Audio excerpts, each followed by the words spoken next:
नमस्कार। आज हम कानून की दुनिया में एक ऐसी केस पर गहराई से बात करेंगे जिसने भारतीय कानून के अहम धारा पर सोचने का नजरिया ही बदल दिया।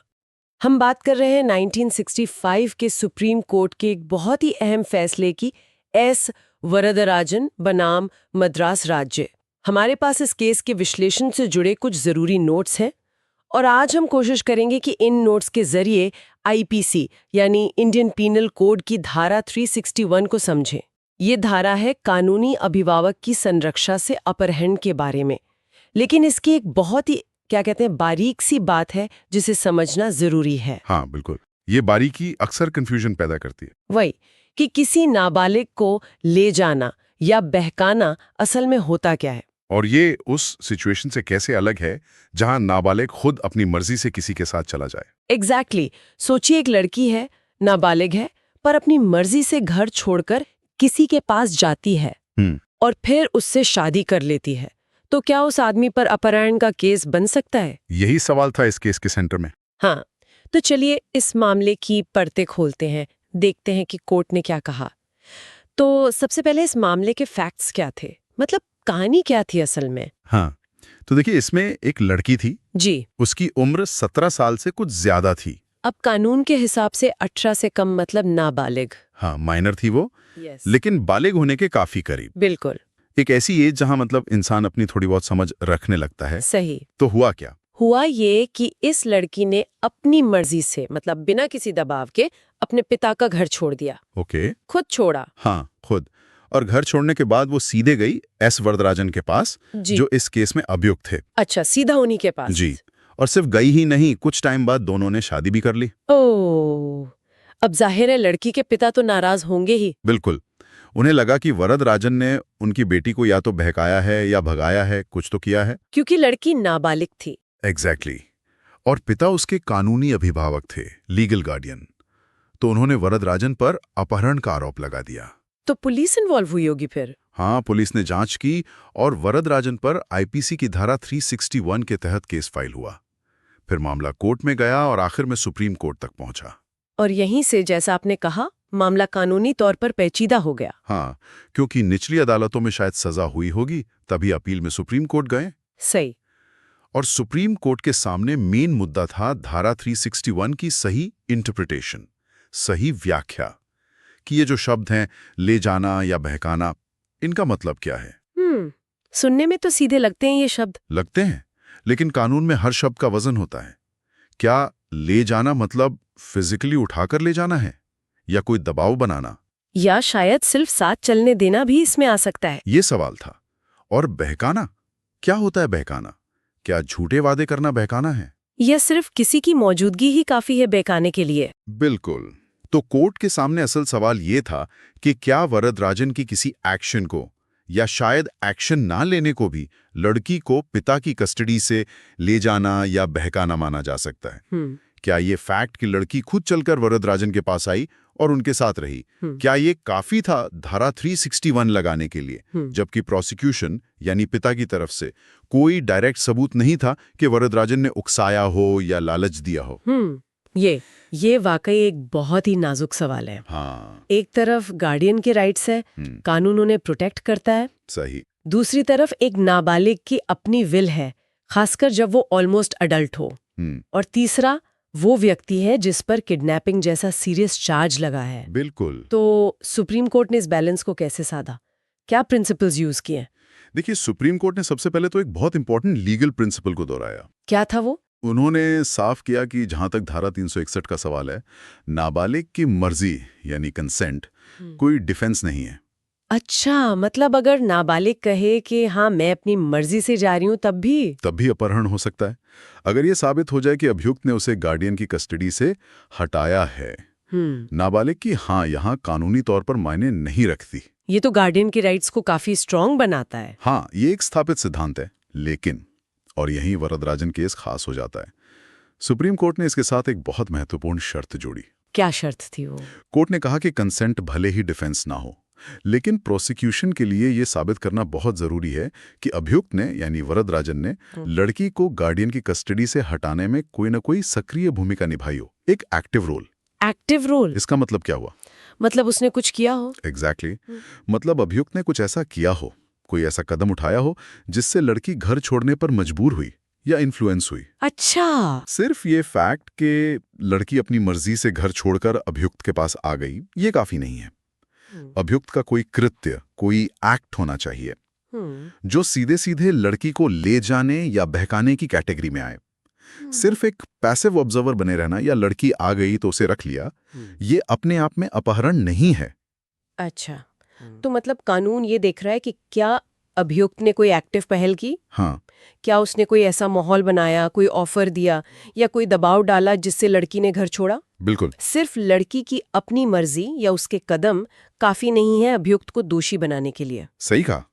कानून यहाँ कॉज एंड इफेक्ट देख रहा है। क्या अभियुक्त का एक्शन लड़की के घर छोड़ने का डायरेक्ट कारण बना? ओके। और जब सुप्रीम कोर्ट ने इस लीगल टेस्ट पर वरदराजन केस के फैक्ट्स को देखा तो उन्हें क्या मिला? एविडेंस क्या था? हाँ, ये जानना जरूरी है। पहली बात जो कोर्ट ने नोट की वो ये थी कि लड़की ने अपने पिता का घर अपनी मर्जी से छोड़ा था। ऐसा कोई सबूत रिकॉर्ड पर नहीं था जिससे लगे कि वरदराजन ने उसे मजबूर किया हो या धमकाया हो। ठीक है। उसका अपना फैसला लग रहा था। दूसरी बात, घर छोड़ने के बाद लड़की खुद वरदराजन के पास गई थी। अच्छा। वरदराजन उसे कहीं से लाई नहीं थे। वो खुद पहुंची थी। और फिर शादी का फैसला भी पहली नजर में लड़की की अपनी इच्छा से लिया गया लग रहा था। हाँ। हालांकि शादी की वैलिडिटी एक अलग मुद्दा है, हाँ। नाबालिग होने की वजह से। हाँ, वो तो है, पर अपहरण के चार्ज के लिए ये जरूरी था कि पहल कहाँ से हुई। बिल्कुल।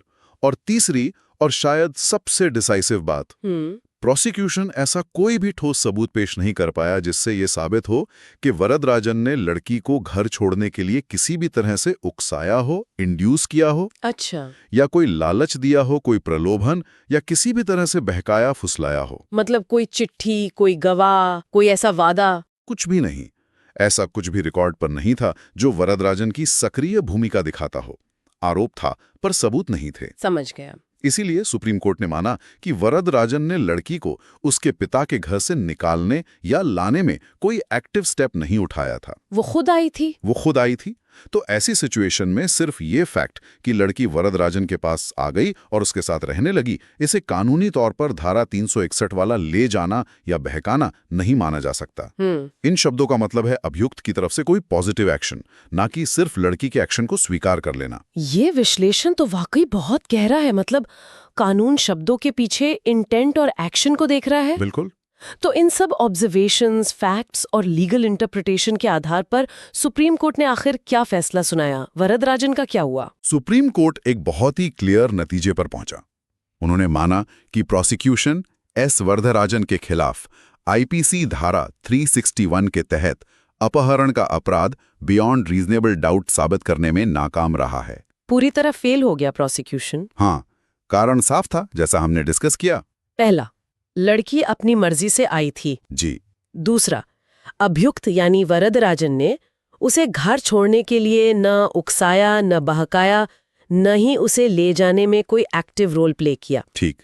तीसरा, इसलिए धारा 361 की जो बेसिक जरूरतें हैं, अभियुक्त द्वारा ले जाना या बहकाना, वो इस केस में पूरी नहीं हुई। तो नतीजा क्या निकला?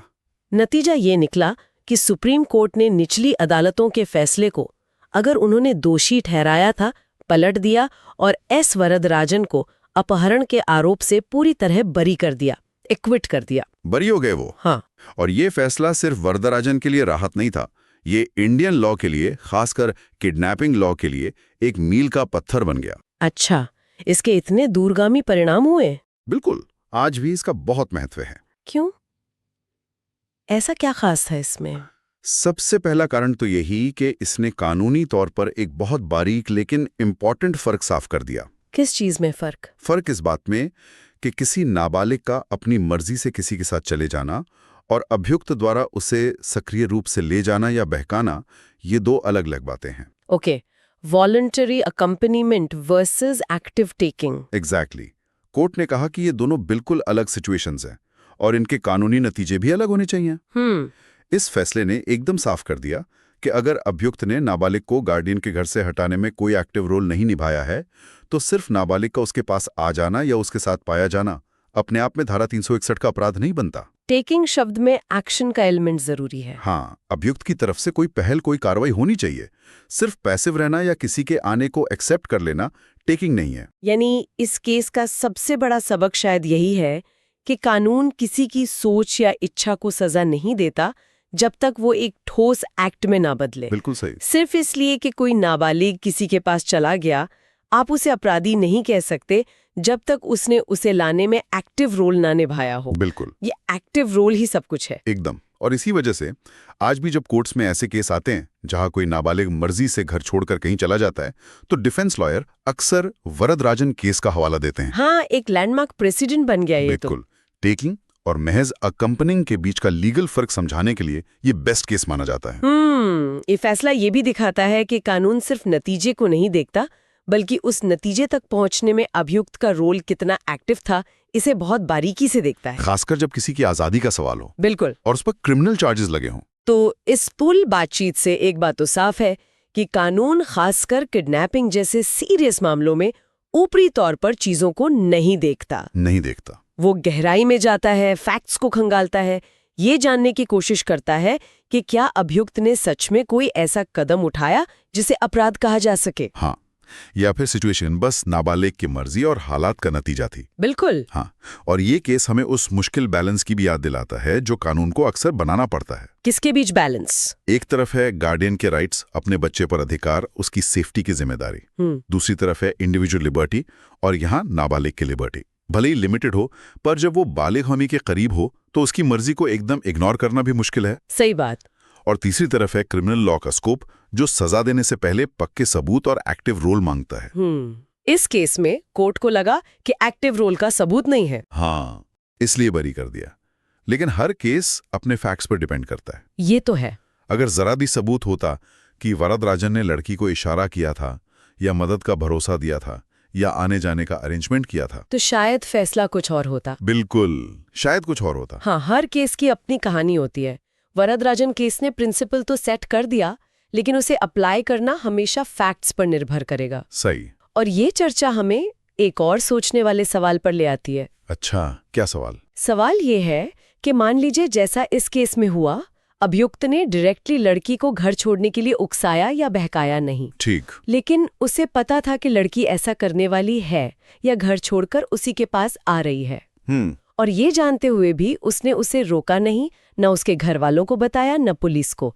मतलब वो चुप रहा, पैसिव बना रहा। ये एक बहुत ट्रिकी सिचुएशन है।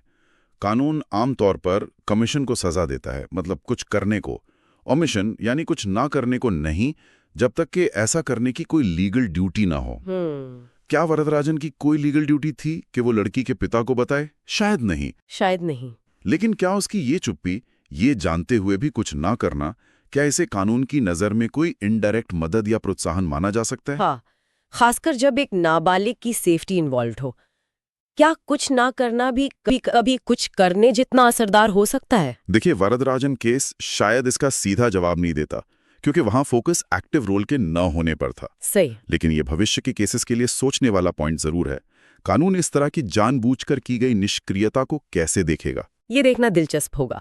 शायद ये कानून की लिमिटेशंस भी सिखाता है, जहां मोरालिटी और लीगल ड्यूटी के बीच की लाइन थोड़ी धुंधली हो जाती है। निश्चित रूप से ये दिखाता है कि कानून कैसे लगातार इवॉल्व होता है, समाज की बदलती सोच और जरूरतों के हिसाब से एडजस्ट करने की कोशिश करता है। और वरदराजन केस उस डेवलपमेंट का एक बहुत अहम पड़ाव था। हाँ, जिसमें अपहरण की कानूनी समझ को और ज्यादा साफ और न्यूएंस बनाया। तो ये थी हमारी आज की गहरी बातचीत एस वरदराजन बनाम मद्रास राज्य केस पे।